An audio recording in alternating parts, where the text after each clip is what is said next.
All right, it's a pleasure to be here. So, as Ms. Notskov has explained, I was the Rice360 summer intern to Malawi. While there, I worked with the university called the Malawi University of Business and Applied Science to build a project that we hoped would help Malawian healthcare as well as low resource settings as a whole. So I specifically worked with an engineering student called Tatiana Chingeni. Unfortunately, she couldn't be here, here today, but we worked pretty jointly on this. We investigated whether how we can improve Malawi's healthcare by doing hospital visits at the Queen Elizabeth Central Hospital. And when it came to designing it, we designed it at the Malawi University of Business and Applied Science and their design studio. The project we have here today is one that we're sure that there's a lot of technical improvement we can do, but we are very sure that it's an idea that we want to move forward and is one that has a lot of potential.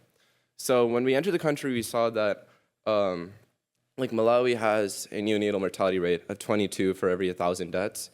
And our goal was to find ways where we can make sure that a child lives in the first month of their life. We saw there's a lot of training models out there, like Breathe Baby, Help Babies Breathe. But one thing we wanted to do was find a way, what's the next way we can do, the next advancement, the next way to train nurses, students, and doctors, such that we can start helping the cases that are harder to treat. So we looked at a specific issue of meconium-stained amniotic fluid aspiration, where in sub-Saharan Africa, this occurs in approximately 10% of all births. To put that in perspective, that's 600,000 newborns every year. And what we found was that this is a problem where the fluid inside the mouth and the nose and the pharynx is stuff that needs to be suctioned through a process called nasopharyrgeal suctioning, which is quite an invasive procedure. And without it, they would only have a 40% chance, of fatality. So what we saw was this unique situation where we have an invasive procedure, but we don't really have the training models to teach students and doctors and nurses how to learn it in the first place or how to perfect their technique once they've maybe learned it in a textbook. That's because the current models like Help Babies Breathe, while they teach a lot of important skills, don't really teach how to do invasive procedures. That's because their anatomies on the inside aren't really built to allow you to do that. It's just a simple pipe. And because of that, you can't really learn skills like nasopharyngeal suctioning, which again, as I explained, you need for those 10% of patients. But if we look at the local methods of how they use to solve the problem, it's through toy dolls. And while it might be accessible, it isn't necessarily doing justice to the way a student needs to learn. They have to have the feeling of what does it feel to push the tube inside a patient? What are the different techniques involved in procedures, such as the nose to ear proportion, as well as the complex anatomy they have to go through. If they do one misstep, they might cause the baby to start choking on themselves. So this is an extremely difficult procedure. We didn't see an available training model. So the solution we found was to go the next step in neonatal care and training was to create a more advanced training model. So that's what we have done. How do oh, I see. Okay, thank you. So our innovative model was a next step on a training model. We basically had three main components which I want you to take away from it. So first was an accurate anatomy. We wanted to go past the Help Babies Breathe model of just a simple pipe and have it such that you had all the cavities of the upper respiratory system. So maybe like the nasal cavity, oral cavity, pharynx, epiglottis, trachea. And by having all these cavities, which you can see in figure 6 and figure 8, you can allow a student to really push the catheter through the patient and get the experience of what it's like to have the suctioning inside. Another important feature we had was digital features for responsiveness. We didn't just want to have a model where a student can insert the catheter and see what it feels like. We wanted to be able to tell them if they were doing the procedure correctly or not. So the way we included that was through photomicrosensors, which report the distance of suctioning, if they're doing it in the right place or not. Because if they go too far, they can possibly choke the baby. If it's too shallow, then they're not going to be suctioning what they need to cause the baby to be able to breathe. So we included this responsiveness to help students learn and grow and improve by seeing where they're making mistakes, seeing what their success is at. And we included RGB lights as the response tool. So this helps reduce costs by not having to do an LED system or digital lights, just a simple RGB light.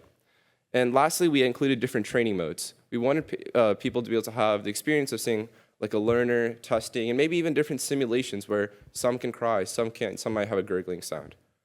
And the way we saw the results was through doing, again, we visited the Queen Elizabeth Central NICU, we talked to nurses, and we had them try out our model, and we also met with our clinical mentor, who's an assistant professor at CUAS, which is a local medical school.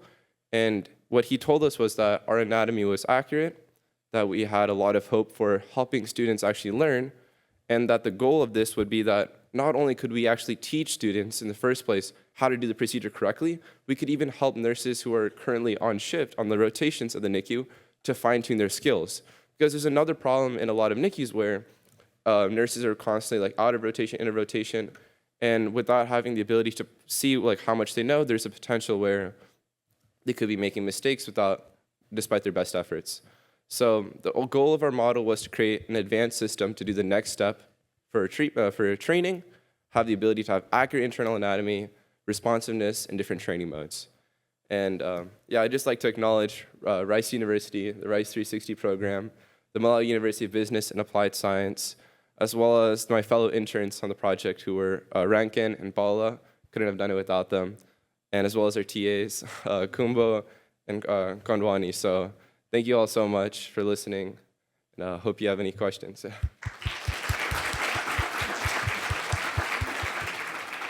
Do we have any questions for Sanjay? Don't be shy.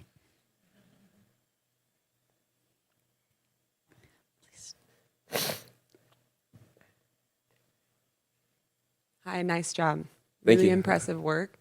I'm curious with the training model. Obviously, in a real life scenario, there's not an alarm or a green light that goes off when you've done it properly with a baby.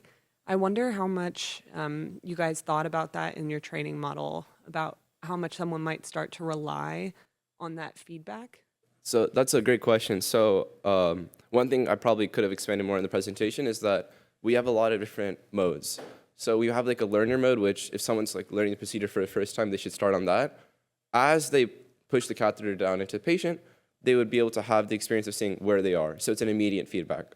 Then once they've gained some practice, we enter the testing mode, where they do the procedure, withdraw, like do the suctioning, withdraw it, and then click on the button to see how the results were. That's another feature. But also you mentioned like what would a real life patient be? In a real life patient, you might actually hear them make sounds. Maybe you hear some gurgling, or maybe you hear some stridor, or maybe you might hear some cries once the procedure's been done correctly. So we have right now there's a mode for crying, but the goal is that possibly with the speaker we can have a lot of different modes. So someone practicing can have the full range of experience of what a patient might give, as well as someone speaking up for the first time would have a really easy way to learn it. I'll ask one other question before I think we have time for that. What's next?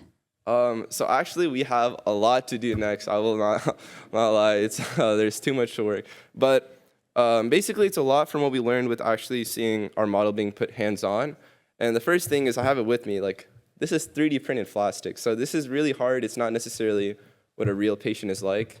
Babies are squishy, so we want to have like a silicone mold to see if, to make it like more realistic to actually like a skin pressure. Another thing I mentioned is we want to expand the model series and training modes. We want to think of like what's every single possible like case that someone might see when they're suctioning. What's like the hardest cases? What's the most common and prevailing ones? So they can have like that distinct range of practice. And also, honestly, this is something that we want to find ways to have like to make it locally sourced.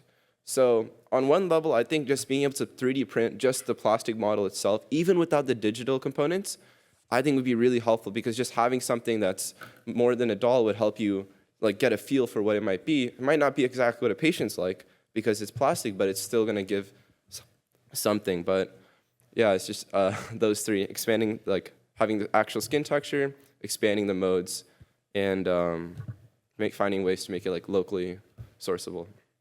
Fantastic. Thank you. Congratulations. Thank you.